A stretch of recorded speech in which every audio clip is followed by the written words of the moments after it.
ప్రియులైన పిల్లలకు క్రీస్తు యేసునందు శుభం పలికి తెలియజేసేది, మనం ఎంటర్ అయిన దగ్గర, అడుగు పెట్టిన దగ్గర సాతాను అడుగు పెడతాడు. This is the top most important news. మనం ఎందులో ఉన్నాం, ఒకవేళ మనం యూట్యూబ్లో ఉన్నాం అనుకోండి, అందులోకి వచ్చేస్తాడు, అందులో ఆపేస్తాడు. ఓకేనా? ఇంకేదైనా మహా కార్యక్రమాలు చేశాను, అందులోకి వచ్చేస్తాడు. ఎందుకంటే మన వెంట తిరుగుతున్నాడు వాడు. యేసుక్రీస్తు వారు శిష్యులతో మాట్లాడుతుంటారు. యోహాను సువార్త 14వ అధ్యాయం 30వ వచనం దయచేసి పిల్లలందరూ చూడండి. యేసుప్రభు ముగించేస్తున్నాడు. అంతవరకు మాట్లాడాడు యేసుప్రభు శిష్యులతోటి. ఇక నేను మీతో విస్తరించి మాట్లాడను. ఈ లోకాధికారి వచ్చుచున్నాడు, ఈ లోకాధికారి వచ్చుచున్నాడు అన్న దగ్గరికి వస్తున్నాడు. మనం ఇక్కడ గుంపుగా ఉన్నాం కదా, మనం మాట్లాడుకున్నాం కదా, పరలోక సంబంధమైన ఎన్నో సంగతులు మీకు బోధిస్తున్నాను కదా. వస్తున్నాడు మన దగ్గరికి. ఈ లోకాధికారి వచ్చుచున్నాడు, నాతో వానికి సంబంధం ఏమీ లేదు. నాకు వాడు నన్నేం చేయలేడు, వాడు నన్నేం చేయలేడు. కానీ ప్రాబ్లం మీతోనే. నాతో వానికేమీ సంబంధం ఏమీ లేదు. అయినను నేను తండ్రిని ప్రేమించుచున్నాను, లోకము తెలుసుకున్నట్లు తండ్రి నాకు ఆజ్ఞాపించినది నెరవేర్చటానికి భూమి మీద ఈ జీవితంలో నేను ఇలాగ చేయుచున్నాను. నేను ఇలాగ చేస్తున్నాను. ఇదంతా వాడికి కూడా తెలుసు. లెండి ఇక్కడ నుండి వెళ్ళుదము. లోకాధికారి వచ్చుచున్నాడు, నాతో వానికి సంబంధం నాతో వానికి పని లేదు. లెండి ఇక్కడి నుంచి వెళ్ళిపోదాం, అంటే సాతానుకు జడిసి యేసుక్రీస్తు వెళ్ళిపోవటం లేదు. వాడు వచ్చి యేసు మాటలు విన్నవారిని పాడు చేస్తాడు. తన శిష్యుల కోసం, అపోస్తలుల కోసం, తన ఫాలోవర్స్ కోసం యేసుక్రీస్తు వారు ఈ జాగ్రత్త అనేది తీసుకుంటారు. ఇది యేసుక్రీస్తు సాతానుకు జడిసి వెళ్ళిపోయాడని అనుకోకండి. నాతో వాడికి ఏ పని లేదు, నన్ను వాడు ఏం చేయలేడు. చేసేదల్లా మిమ్మల్ని ఏదో తిప్పిరీలు పెడతాడు, ఏదో మాయ చేస్తాడు, ఏదో గొడవ చేస్తాడు, ఏయో అనుమానాలు పెడతాడు, ఏయో సందేహాలు పెడతాడు. మీరు పాడైపోతారు. అందుకే మీ గురించి పదండి మనం వెళ్ళిపోదాం, నేను మిమ్మల్ని కాపాడుకోవాలి, పదండి ఇక్కడి నుంచి వెళ్ళిపోదాం. లెండి మనం ఇక్కడ నుండి వెళ్ళిపోదాం అంటున్నాడు. చూడండి, వెళ్ళిపోదాం అంటే మిమ్మల్ని కాపాడడానికి. కోడిని గెద్ద ఎత్తుకెళ్ళిపోలేదు, తల్లి కోడిని ఎత్తుకొని వెళ్ళిపోలేదు గెద్ద, పిల్లల్ని ఎత్తుకెళ్ళిపోద్ది. అందుకే అది కిందకు వస్తున్నప్పటికే పిల్లలందరినీ రెక్కల కింద పెట్టేసుకొని కూర్చుటిపోద్ది. అప్పుడు దానికి అందదు, ఏ పిల్ల అందదు. తల్లిని ఎత్తలేదు గెద్ద. కనుక యేసుక్రీస్తునే చేయలేదు. యేసుక్రీస్తు దగ్గరకు ఆల్రెడీ వెళ్ళిపోయింది. వర్క్లోకి దిగే ముందే ఆయన ఉపవాసం చేయడానికి వెళ్ళాడు కదా, అక్కడికి వెళ్ళిపోయింది. అతన్ని ఏమంటుంది ఆయన దగ్గరకు వచ్చి, నువ్వు దేవుని కుమారుడు కదా, నువ్వు దేవుని కుమారుడు కనుక ఈ లోకమంతా ఒక్క నిమిషంలో చూపించి అక్కడ ఒక మాట ప్రయోగించింది. మత్తయి సువార్త 4వ అధ్యాయం 9వ వచనం. నువ్వు నాకు సాగిలపడు, నాకు నమస్కారం చేసేసావనుకో, వీటన్నిటినీ నీకు ఇచ్చేదనని ఆయనతో చెప్పగా, ఏవన్నిటినీ? ఈ లోకరాజ్యాలన్నిటి పెత్తనం అది కైవసం చేసుకుంది. ఎందుకంటే దేవుడు, అమ్మమ్మ పిల్లల దగ్గర నువ్వేమనొద్దు, పిల్లల్ని ఏమనొద్దు అని దానికేం షరతు గీయలేదు. యోబుకి పర్మిషన్ ఇచ్చాడు దేవుడే. నువ్వు వెళ్ళు, ప్రాణం ముట్టుకోవద్దు, ఏం చేస్తావు చెయ్యి. అలానే లొంగిపోయి మారిపోయేటంతటి వాడు బలహీనుడు కాదు నా కొడుకు. ఛాలెంజ్గా నిలబడ్డాడు ఆయన. ఈరోజు మన మీద కూడా ఛాలెంజ్గా నిలబడతాడు సాతానుతో. నా పిల్లల్ని నువ్వేం చేయలేవు, ప్రాణం తప్ప ఇంకెన్ని కష్టాలు పెడతావు పెట్టు. మాట్లాడకుండా చేస్తావా? చేసేయి. వెళ్లకుండా చేస్తావా? చేసేయి. కానీ నన్ను విడిచిపెట్టరు నా పిల్లలు. లోకరాజ్యములన్నిటినీ చూపించి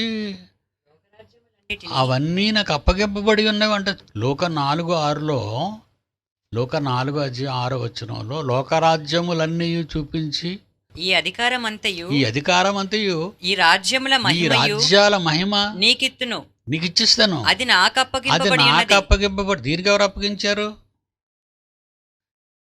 యోబు గారిని ఎవరు అప్పగించారు? దేవుడు అప్పగించాడు. కనుక లోకరాజ్యాలన్నింటినీ ఎవరు అప్పగించారు? దేవుడు అప్పగించాడు సాతానికి. యేసుప్రభు దగ్గరికి వచ్చి ఏం చేయాలని చేస్తుంది? లోకరాజ్యములని నాకు అప్పగింపబడి ఉన్నవి, అది నేను ఎవరికి ఇవ్వాలనుకుంటే వాళ్ళకి ఇచ్చేస్తాను, కానీ నువ్వు నాకు పాదాభివందనం చేసి నీకు ఇచ్చేస్తాను అన్నాడు.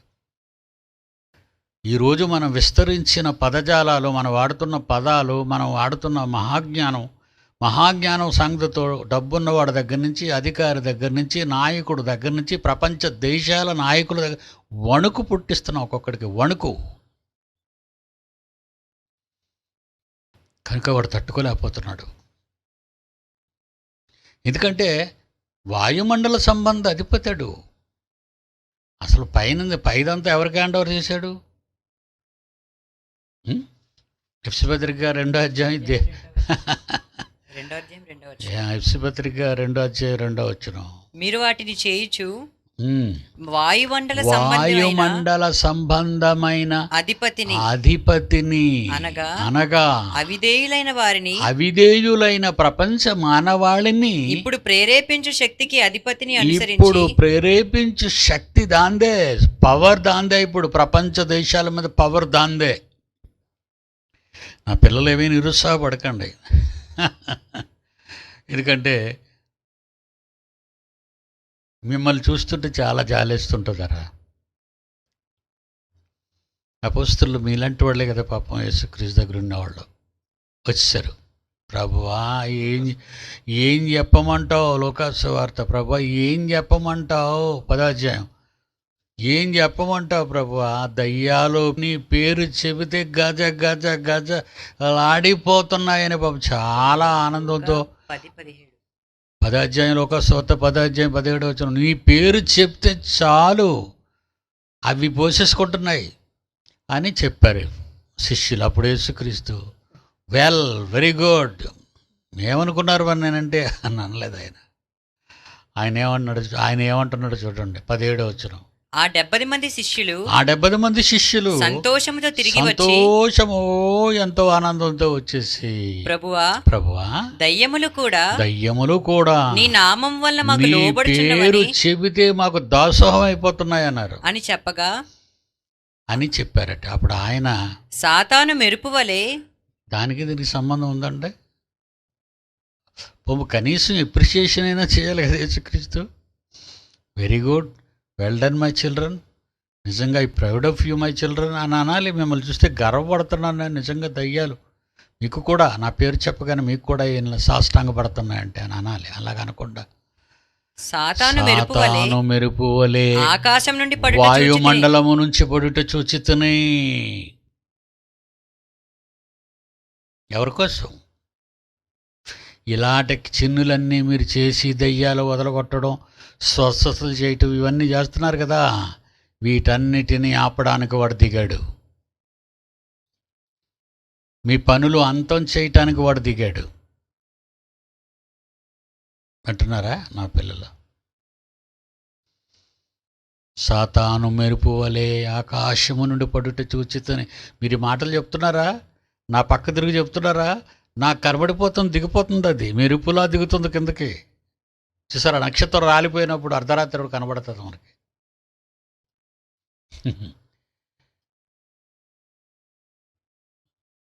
దేవుని పిల్లలారా, జాగ్రత్తగా ఉండండి, బహు జాగ్రత్తగా ఉండండి. బలమైన వారలారా ఇంకా ఇంకా జాగ్రత్తగా ఉండండి. ఎక్కడ మెలికెట్టాలో అక్కడ మెలికెట్టింది. అందుకే శిష్యులతో అంటున్నాడు, దిగింది. ఎందుకు దిగుతుందంటే కింద చెప్తున్నాడు వాళ్ళకి మేలుకొలుపు. సాతాను మెరుపు వలె ఆకాశం నుండి పడుట చూచితిని, ఇదిగో పాములను తేళ్లను పాములను తేళ్లను త్రొక్కుటకును శత్రువు బలమంతటి మీదను మీకు అధికారం మీకు అనుగ్రహించి ఉన్నాను. అధికారం ఇస్తున్నాను. ఏదియు మీకు ఎంత మాత్రమును హాని ఏదియు మీకు ఎంత మాత్రము నీవు నిలబడినంత వరకు నీకు హాని చెయ్యదు. ఈ పాములు తేళ్ళు అంటాడేంటినా? పాములు తేళ్ళు అంటాడేంటి? కరపట్టుకుంటే చచ్చిపోతాయి రెండును. కాదు, పాముకి తలలో ఉన్న విషయం, తేలుకు తోకలో ఉన్న విషయం. ఈ రెండు విషయాలతో కలుపుకున్నవాడే నరుడు, తల నుండి పాదాల వరకు. రెండు విషపురుగులే, రెండు కూడా. పాముకి తలలో ఉంది, తేలుకి కొండెం తోకలో ఉంది. టాప్ టు బాటమ్, మీ తలకాయ నుంచి కాళ్ళ వరకు ఈ మనుష్యులున్నారే, వాళ్ళకి ఆ విషం ఎక్కిపోయింది. ప్రపంచ మానవ జాతి విషపూరితమైపోయింది, విషపూరితం చేసేసాడు. ఇప్పుడు మనం ఆ విషాన్ని వదలగొట్టడానికి నిలబడితే ప్రపంచ దేశాలు ఊరుకుంటాయా? ఎక్కడ వరకు వెళ్ళాలో అక్కడ వరకు మనం వెళ్ళిపోయాయి. సాతాను వాళ్ళందరినీ రెచ్చగొడుతున్నాడు. ఏం చేద్దాం? ఎందుకంటే శాటిలైట్ ఛానల్, శాటిలైట్ ఎక్కడుంది? వాయుమండలంలో ఉంది. అది కూడా వాయుమండల అధిపతి. శాటన్ ఎవరు? వాయుమండల అధిపతి. మరి చిన్నది కంటికి కనిపించలేనంత శాటిలైట్ ఊదేస్తాడు. అయితే అదే శాటిలైట్ వల్ల 99.999 దాని వర్క్ అంతా డెవలప్ అవుతుంది. శాటిలైట్ని ఏమైనా చేయగలడు వాడు. కానీ శాటిలైట్లో ఉన్న 100 పవర్ కూడా 99.999 అన్ని సాతాను సంబంధమైన క్రియలే, పాటలే, డ్యాన్సులే, బూతులే, నేరస్తుల చరిత్రలే, ఘోరాలే. కనుక దాన్ని ఏం చేయలేదు. ఆఫ్టర్ ఆల్ పిన్ని పెట్టి మందిలా లేపిస్తే లేచిపోద్ది.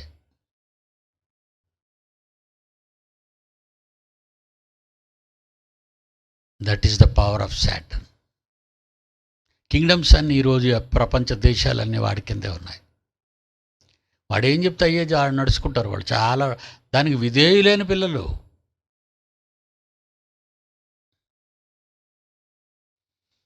నా పిల్లలందరూ హ్యాపీగా ఉండండి. అందుకే మనది ఈ ఛానల్ని www.jaishali.tv ఈ వెబ్ ఛానల్ని ప్రపంచ పరిచయం చేయండి. ప్రపంచ పరిచయం చేయండి. అయితే దీన్ని కొడతాడు అంతరిక్షంలో, కొట్టకుండా ఉండడు. కానీ మనం ఓడిపోయామని తలదించాం, లేస్తుంటాం. మనం లేస్తాం. ఆనాటి పౌలుని అన్నారు, భూలోకానికి పీడ వంటి వాడు అని. ఆనాడు అపోస్తులు అన్నారు, భూమిని తలక్రిందులు చేయవారు అన్నారు. మనం ఆ కేడర్కి చెందిన వాళ్ళం.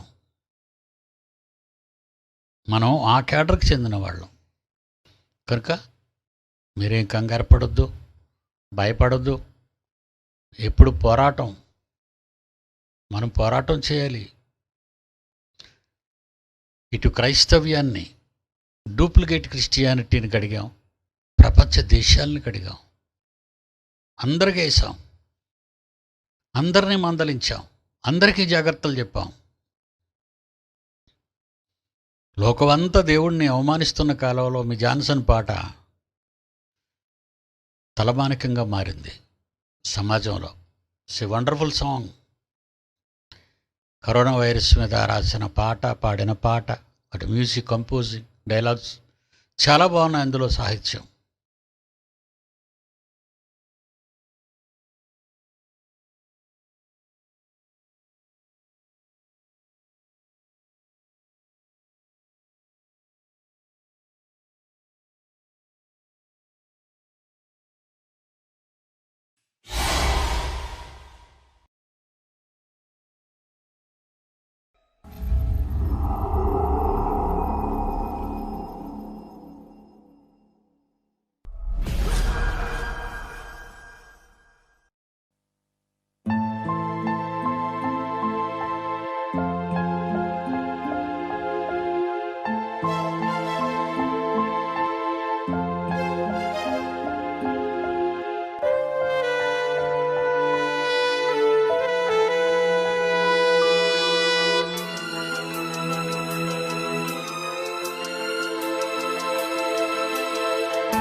కనులెదుటే పాపం చేస్తున్నా,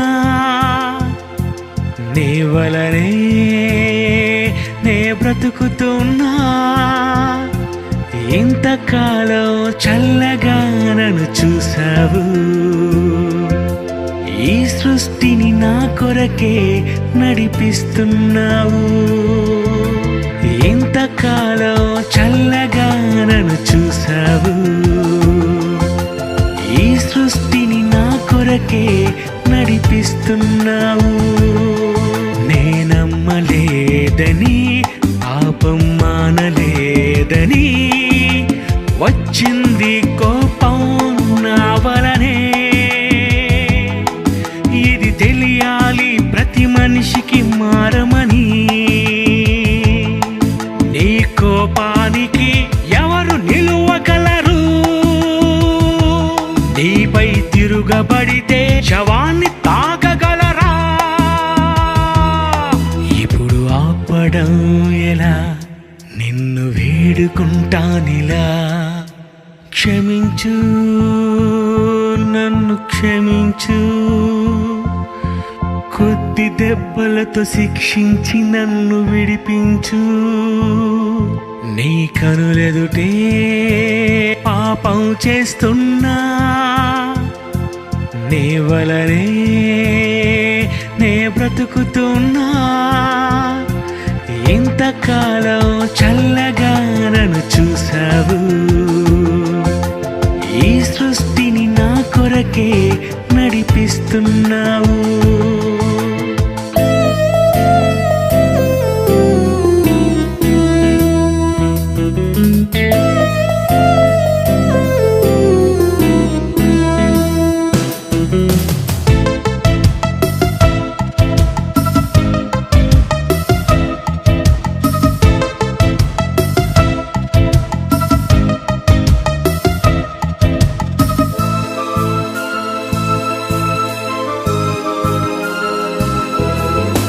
ఎన్నెన్నో అన్నావు, ఎన్నెన్నో తిన్నావు, ఆ దేవుడు చాడని. ఎన్నెన్ని పాపాలు చేస్తున్నా చూస్తూ నిన్నేమి అనలేదని. ఎన్నెన్నో అన్నావు, ఎన్నెన్నో తిన్నావు, ఆ దేవుడు చాడని. ఎన్నెన్ని పాపాలు చేస్తున్నా చూస్తూ నిన్నేమి అనలేదని. నీకు కష్టమొచ్చిందని దేవుని నిందిస్తున్నావుగా. నిన్ను రక్షించేది వైద్యులని దేవుని ఎన్నో అంటున్నావుగా. నరహత్య చేసి ఎందరినో చంపావు, శీలాన్ని దోచి ఎందరినో చంపావు. చూశాడు ఆ దేవుడే, మొర విన్నాడు ఆ దేవుడే. ఏ దేశమైనా ఏ రాష్ట్రమైనా పాపం చేస్తూ ఉన్నారుగా. నీ కనులెదుటే పాపం చేస్తున్నా, నీ పిల్లలనే మోసం చేస్తున్నా. ఇంతకాలం చల్లగా నన్ను చూసావు, ఈ సృష్టిని నా కొరకే నడిపిస్తున్నావు.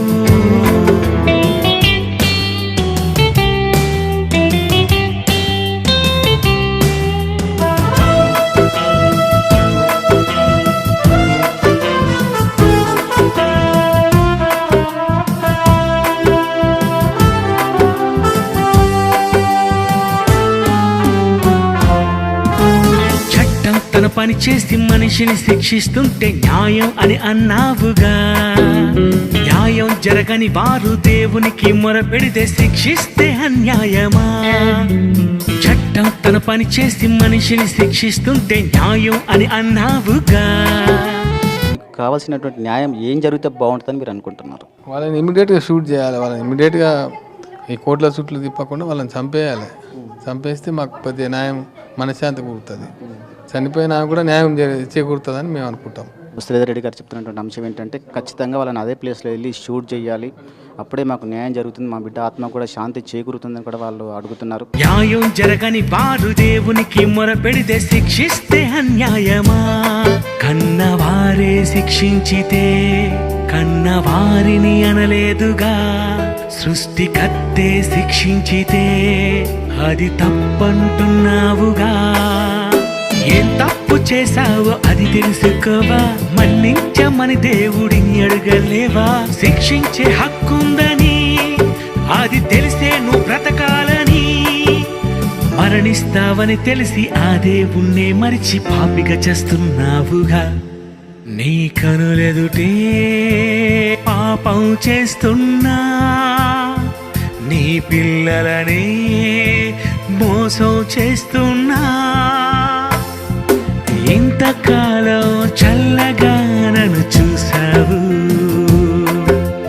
ఈ సృష్టిని నా కొరకే నడిపిస్తున్నావు. ఇంతకాలం చల్లగా నన్ను చూసావు, ఈ సృష్టిని నా కొరకే నడిపిస్తున్నావు.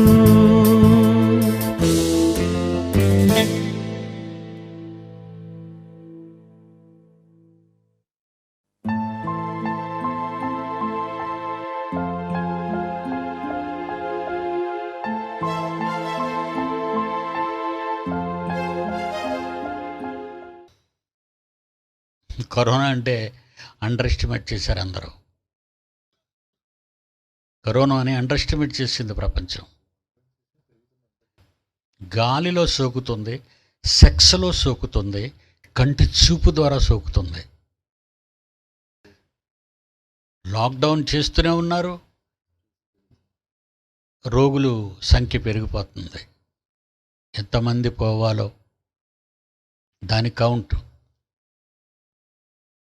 దేవుడు ఎంత నెంబర్ అనుకున్నాడు, ఏ నెంబర్ అనుకున్నాడు, ఎన్ని లక్షల మంది అనుకున్నాడు, వాళ్ళందరూ లేచిపోయినంత వరకు అది ఆగదు. ఎందుకంటే రకరకాల రూపాలలోకి మార్పు చెందుతుంది అది, రకరకాల రూపాలలోనికి. మోస్ట్ డేంజరస్ వైరస్ భూమి పుట్టినప్పటి నుంచి. ఇలాంటి వైరస్ భూమి మీద ఉన్న మనుషులకు రాలేదు. అదే వాయుగండం. గాలికి విస్తరిస్తుంది, సెక్స్కి విస్తరిస్తుంది, కంటి చూపుకి, కళ్ళల్లో కళ్ళు పెట్టి చూస్తే ఎంటర్ అయిపోతుందట. ఎంత పవరు అంటే బలం పొందుతుంది వైరస్, బలం పొందుతుంది. వీళ్ళు ఇప్పటికొచ్చి వ్యాక్సినే కనిపెట్టలేదు. బోగస్ ఇన్ఫర్మేషన్లో ఫేక్ ఇన్ఫర్మేషన్ నమ్మకండి. కనుక కరోనా వైరస్ విషయంలో మీరు చాలా జాగ్రత్తగా ఉండండి. నా పిల్లలంతా బాగుండాలి, బాగుంటారు. విశాఖపట్నంలో ఉన్న దేవుని పిల్లలు, నా పిల్లలందరూ క్షేమంగా ఉన్నారని చెప్పడానికి గర్వపడుతున్నాను. రియల్లీ కాపాడుకుంటాం, మన వాళ్ళని మనం కాపాడుకుంటాం. కాపాడుతాడు ఆయన. మనకి ఫుల్ ప్రొటెక్షన్. నిజంగా తల్లి ఎక్కడుందో తెలియదు, తండ్రి ఎక్కడుందో తెలియదు. బిడ్డ బ్రతుకుంటే తల్లి చనిపోవడం, బిడ్డ బ్రతుకుంటే తల్లిదండ్రులు చనిపోవటం, భార్య బ్రతుకుంటే భర్త పిల్లలు చనిపోవటం చాలా ఘోరకలి. విషాదపట్టణం అయింది విశాఖపట్నం, విషాదపట్టణం. దేవుని పిల్లలారా, మీరంతా జాగ్రత్తగా ఉండాలి. భయమేమీ లేదు అని అనుకుంటారు.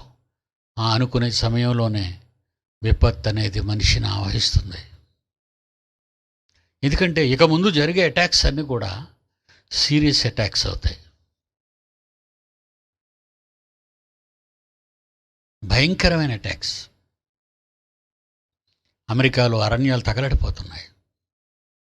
ఒక పక్క టార్నడోస్, ఒక పక్క హరికేన్స్, ఒక పక్క కరోనా. హయ్యెస్ట్ ఇప్పుడు వరల్డ్ రికార్డ్ అదే America. Number 1 place. Number 2 place England వచ్చేసింది. Number 3 place Italy. క్రిస్టియన్ కంట్రీస్ని పిండి చేస్తున్నాడు దేవుడు, పిండి. They are supporters of Israel. Duplicate Jews, కల్తీ జ్యూస్, డర్టీ జ్యూస్. ఈ యూదులు మాటలు నమ్మకండి, ఇంటికి వస్తారు వాళ్ళు. వాడికి ఎవ్వడికి అసలు బైబిల్ రాదు. డిప్యూటీ డైరెక్టర్స్కి అప్పచెప్పండి, అడిషనల్ డిప్యూటీ డైరెక్టర్స్కి అప్పచెప్పండి. వాళ్ళని ఏయో వినేసి హిబ్రూ అని గిరిక్ అని ఇలాంటివి ఈ మధ్యన కొంచెం చెలరేగుతున్నాయి. భాష పీసిరేగుతుంది, భాష అనేది పీసిరేగుతుంది. దానికి గోబ గుయ్యం అనిపించాలి బైబిల్ చెప్పి. భాష పీసిరేగితే గోబ గుయ్యం అనిపించాలి. అంటే అంత బైబిల్ పాండిత్యం ఉంది మన దగ్గర, మన పిల్లల దగ్గర. డెప్యూటీ డైరెక్టర్స్ వాళ్ళంతా దళపతులు, వాళ్ళకి అటాచ్ చేసేయండి వాళ్ళని. మీరు అనవసరంగా డిస్కస్ పెట్టుకోకండి. వాళ్ళు తలకేస్తే మలకేస్తారు, మడకేస్తే తలకేస్తారు. వీటిని మొదటి నుంచి వీళ్ళందరినీ ఎదుర్కొంటూ వచ్చాను నేను, ఫైట్ చేస్తూ వచ్చాను వీళ్ళందరితో. యేసు నమ్మినోళ్ళు కొంతమంది ఉంటారు, యెహోవా నమ్మినోళ్ళు కొంతమంది ఉంటారు. తండ్రి అయిన దేవుడిని నమ్మినోళ్ళు యెహోవా విట్నెస్, యెహోవా సాక్షులు. ఒక సాక్షిని పిలిచి నువ్వు చూసావా యెహోవా అంటే చూడలేదంది. మరి నువ్వు యెహోవా సాక్షి అంటే పెట్టన్నాను. ఎందుకంటే జాగ్రత్తగా కొట్టాలి వాళ్ళని. గురి చూసి కుంభస్థలం మీద కొట్టాలి, వేటేయాలి. అప్పుడే ఏ జంతువు అయినా ఎలా పడిపోద్దో ఏ దొంగ బోధకులందరూ పడిపోతారు.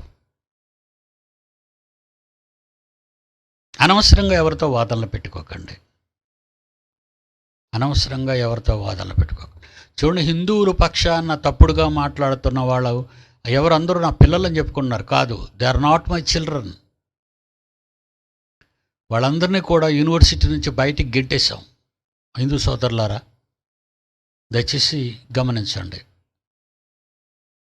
హిందూయిజాన్ని, మీ మనోభావాలను దెబ్బతీసే మాటలు మాట్లాడుతున్నవాడు ఎవ్వడూ క్రైస్ట్ చర్చ్కి సంబంధించిన వాడు కాదు, బైబిల్ ఓపెన్ సిటీకి సంబంధించిన వాడు కాదు, ఏఐటీసీసీకి సంబంధించిన వాడు కాదు.